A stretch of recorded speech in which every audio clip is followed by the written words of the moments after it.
So. And respect. For those we care for. So when they say come back, we say fight back. When they say come back, we say fight back. When they say come back, we say respect. For those we care for. So when they say come back, we say fight back. When they say come back, we say fight back. When they say come back, we say here because it's all about community, and IHSS, there's a need for IHSS big time for people like myself and others who need it. And this is all about community, and we're here to express the need for IHSS and express the need for It would hurt me if they cut it because I wouldn't be able to really do anything for myself. I really need them right now to help me do for myself because they need to cook my food and, you know, give me my baths and everything. Moser. I'm the community advocate with Silicon Valley Independent Living Center in San Jose. With me are some of our staff, volunteers, and board members, as well as some community members, all of whom would be very negatively affected by the 7% across the board cut to IHSS. The courts have already determined that last year's 20% cut goes too far, and that the state can't get away with that. So what the state is really doing here is trying to test the water. Well, can we cut 7%? Well, okay, what about 6%? They're trying to cut as much as they can, and if they succeed, it's going to be hard for some of our very best people to continue working at our center, or continue participating in our activities, or indeed in community life as a whole. Yeah, we want to live in our homes, not nursing homes. I would also point out, since this is UDW, that there are nearly as many IHSS caregivers in the state as there are recipients. So it's people's jobs that are at stake too. Thank you very much. How would the IHSS cuts affect you? Oh, absolutely. I think it will affect all horribly. Most of us at Silicon Valley Independent Center, we like to work, but our physical bodies need to be cared for, and it provides that service for us. Without it, we won't be able to do what we do every day. To support this state capital action, because I believe that as a person with a disability myself, I feel that this is important for everybody from the walks of life, rather if you have cerebral palsy, Down syndrome, or epilepsy, or whatever. I think everybody needs to be out here to know what's going on in your community, in your city, or in this state, because not a lot of people know what's going on. So that's why I'm here to let my voice be heard, and also be very supportive of all these other programs that are out here today, just, you know, letting their voices be heard. I'm here as a supporter of United Domestic Workers because, like I said, I'm the Secretary Treasurer of Merced County, and it's been over a year and a half since I've come up to a rally. So because of her condition, that she is a little bit calmer and it's not too stressful today. And I decided to come up and show her support for all the people with disabilities.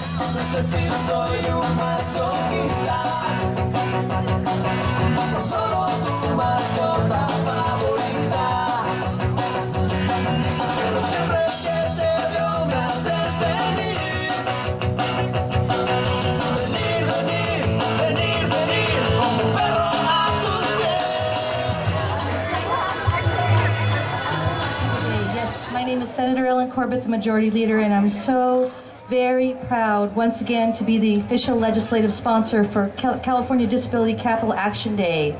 And we're here to rally, and I'm so pleased to be asked to address you today.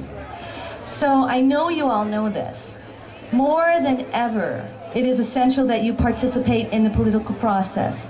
You do a great job of it, but it's very important this year that all elected officials hear you.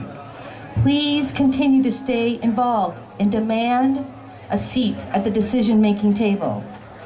As you have said, nothing about you without you. And I often tell this to people who come visit me at the Capitol. If you're not sitting around that table, someone else is. So you need to be sitting around that table so your voice will be heard. Your presence and your voice makes such a difference to all of you, more than you could ever know. Especially for all of us who are fighting to support independent living and protect the civil rights of people with disabilities, and to ensure that everyone has access to quality mental and physical health care services. You are the wind beneath our wings, and we need you. These are tough fiscal times for people in the state of California. We all know that. But even during these difficult times, we must not allow the erosion of important civil rights.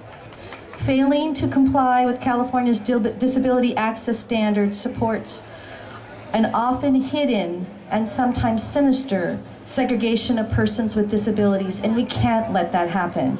It's not acceptable. And especially in 2012, people have fought for many years for these rights, and we still don't have full integration of persons with disabilities in our society.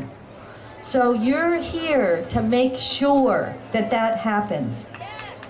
It's been more than 20 years since the passage of the Americans with Disabilities Act, and even longer since the passage of our California state laws to protect those rights. And even in these trying times, we know the importance of the services that support and allow people to remain in their homes, in their jobs, and in their communities. Taking away these kinds of services is not only heartless, but it's just plain poor public policy. And why is that? Because it will cost people with disabilities more and taxpayers more if these services are eliminated to people with disabilities who are then forced to move to more restrictive levels of care. And we don't want that to happen, right? We should not balance the budget on the backs of persons with disabilities. And we should not destroy, let me hear ya. And we should not destroy what's left of the safety net in California. So now more than ever, your voice matters here in Sacramento. You must speak out loudly, and you must insist.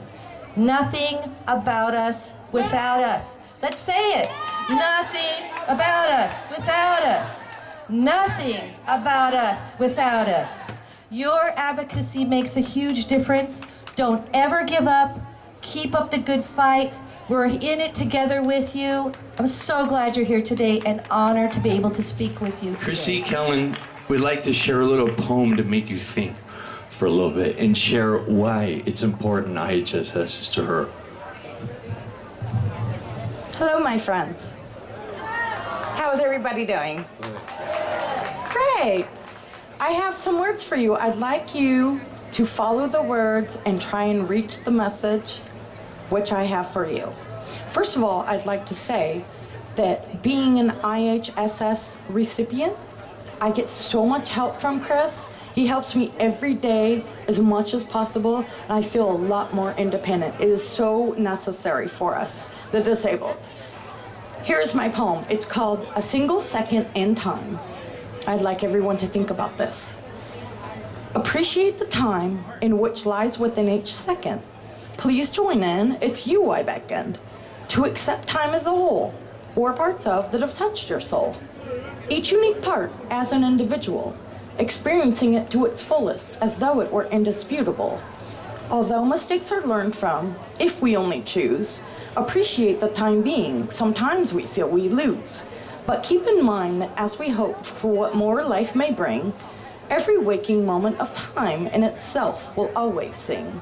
So as I go on and on with words that simply rhyme, just remember to appreciate every single second in time. Thank you. I am so excited to be here. My name is Ruth Wellen. I recently graduated from Sacramento City College. Woo! After a long haul. Thank Thank you. 2 years ago, I saw a need not only at Sacramento City College, but within the community at large, to educate the disabled community on policy and procedure. I myself did not know much about policy and procedure, but I knew that every time I talked to a fellow paratransit rider about some new policy or procedure that was being proposed, they didn't have a clue what was going on. And one day I went to a paratransit hearing, a regional transit hearing about cuts to paratransit. And I had so much fury that they wanted to increase our fares and cut services to various areas. And I got there with all this passion, and then I realized I didn't understand legislation. So I took action over the summer of 2010 to form the Voices of Hope at Sacramento City College. Woo! We are a disabled advocacy group at Sacramento City College. We're an all-inclusive group, so it doesn't matter if you have a brain injury or a physical disability or emotional or mental. We are welcoming to the whole community. Disabled or non-disabled, we are non-discriminatory. Yes, we are a team. We are a team. California is a team. We're all team players on this team. And so I wanted to educate and advocate on behalf of the disabled student body at Sacramento City College. And I didn't know what I was getting myself into, because the more concern I had, the deeper I realized the problem is.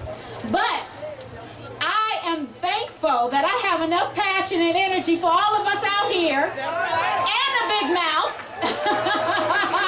to say we are champions and we're not going away until you hear us and you change policy. Yes, yes. Voices of Hope organized education summits. We organized advocacy rallies. We organized anti-bullying rallies. We organized Disability Awareness Day.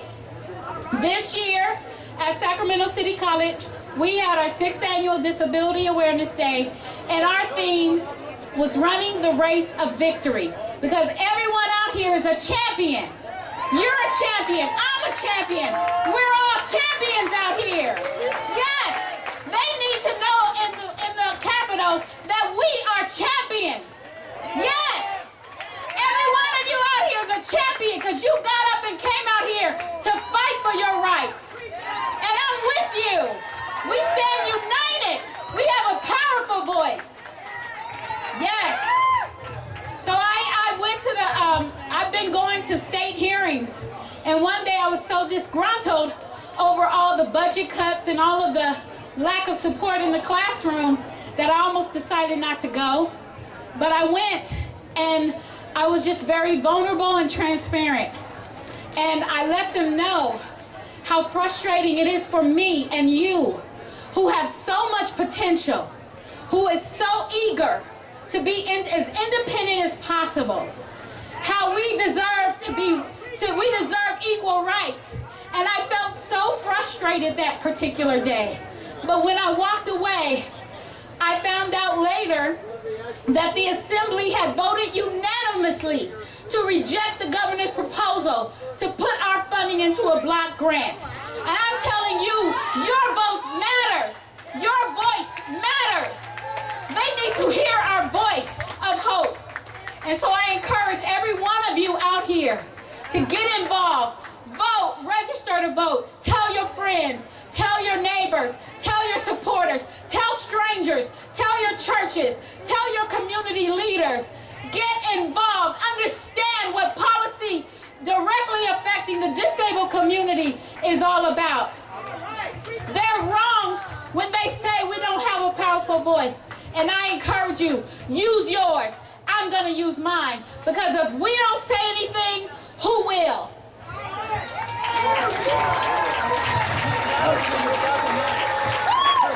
That's right. Wow, young energy. That's awesome. Remind us that you're human beings. You want the same things that we want. You want a place to live. You want friends. You want a job. You want to be treated with dignity. And I'm here to tell you that I spent a lot of years working and fighting to help make that happen. Now, I spoke to you a couple of years ago and talked about the hard times that we're having at this gathering. And I wish I could stand before you today and tell you that everything's all better. You know that it's not. We're continuing to face the really great difficulties.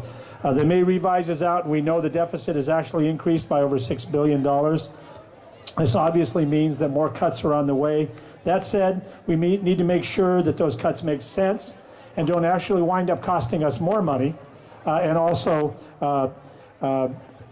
don't increase the human suffering that's the result of the budget. The good news is that since we've been able to approve a budget with a simple majority, we've solved 75% of our structural deficit. And so I do believe that things are going to get better.